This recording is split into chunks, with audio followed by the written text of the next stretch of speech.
A Christmas Carol. It was Christmas Eve, and mean old Ebenezer Scrooge watched his clerk, Bob Cratchit, toil away. When Scrooge's nephew, Fred, stopped by the office with a Christmas party invitation, Scrooge replied, "Bah humbug!" 2 charity workers and a caroler were also rudely turned away before Scrooge finally released poor Cratchit, who went home to spend Christmas Day with his family. Reaching home, Scrooge slipped his key into the lock and then froze. Staring out from the door was the face of Jacob Marley, Scrooge's business partner who died 7 years ago. The face quickly disappeared, and Scrooge ran inside, checking behind doors and under furniture for Marley's ghost. Finding nothing, he exclaimed, "Humbug!" and sat to warm up by the fire. As he sat, Scrooge heard a rattling sound on the floor.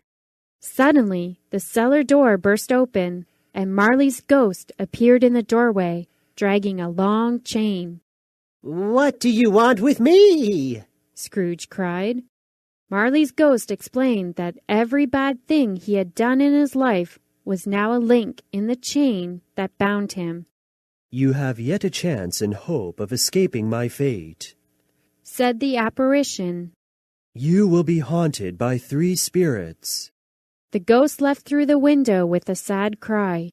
Scrooge, exhausted from fright, fell dead asleep. During the night, Scrooge awoke to find the ghost of Christmas past at his bedside. The small spirit showed Scrooge a past Christmas with his beloved sister who had died, and another Christmas with his old boss who was generous and happy. This made Scrooge regret his treatment of Cratchit. At another past Christmas, Scrooge's true love left him because of his greed, and Scrooge cried, "Show me no more!" He could not endure the sad memory and tried to stop the spirit. Suddenly, Scrooge found he was once again back in his room. Wearied, he fell asleep once more. Upon waking, he was surrounded by tables of Christmas dishes. Amid the feast sat the ghost of Christmas Present, who led Scrooge to Cratchit's house. Although the family could only afford a small meal, they enjoyed it like a feast. The youngest child, Tiny Tim, was very grateful and said, "God bless us, everyone." This would be Tim's last Christmas because the boy was very ill, and Cratchit didn't have enough money to help him. Scrooge's emotions went from sad to happy when they visited his nephew Fred's party. Everyone played games and laughed, and Scrooge was filled with the Christmas spirit.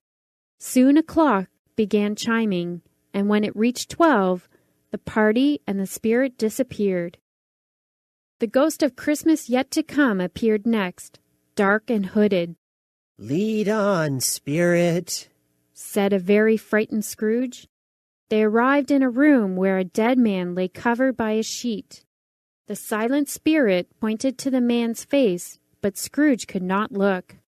Then they moved on to the Cratchit dwelling, where poor Tiny Tim had died. Scrooge's heart sank. "Tell me what man that was whom we saw lying dead," Scrooge pleaded, and he suddenly found himself in a dark field. The spirit pointed to a gravestone that read, Ebenezer Scrooge. Grabbing the spirit's robe, Scrooge promised, "I will honor Christmas in my heart and try to keep it all the year."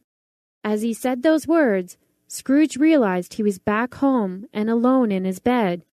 He rose and called out his window to ask a boy what day it was. "Why, Christmas Day," the boy answered. Delighted, Scrooge sent the boy to buy a giant turkey for Cratchit. That evening he celebrated Christmas with his nephew Fred and vowed to make life better for the Cratchit family. Scrooge kept his promise, and Tiny Tim lived because of his help. The world around them became a better place, and Scrooge was never haunted by ghosts again.